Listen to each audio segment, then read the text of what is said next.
Good morning at isang mapagpalang araw mga kapatid. Ayan. Okay, ang Bible verse natin ngayong araw na to. Sabi sa salita ng Diyos sa mga ngaral, chapter 3, verse 1 to 4. Ang lahat sa mundong ito may kanya-kanyang panahon, may kanya-kanyang oras.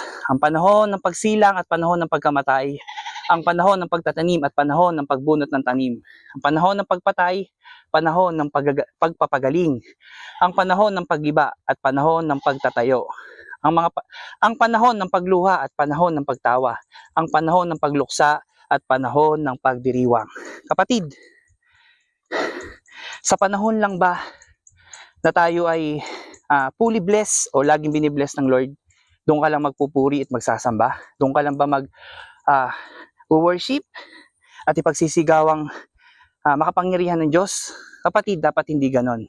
Sa panahon ng unos, sa panahon na nakakaranas ka ng pagdurusa, sa panahon na nakakaranas ka ng pagsubok, sa panahon na hindi sang-ayon ng panahon sa mga ginagawa mo o dun sa gusto mo na mangyari sa buhay mo. Dapat dun tayo sa kalooban ng Diyos at palagi magpuri at magsamba. Sabi nga sa kanta, anuman ang maging panahon, anuman ang maging sitwasyon, ika'y pupuriin, ikaw at ikaw pa rin. So yun lang kapatid, magpatuloy tayo sa Panginoon. Huwag bibitiw. God bless sa inyo lahat.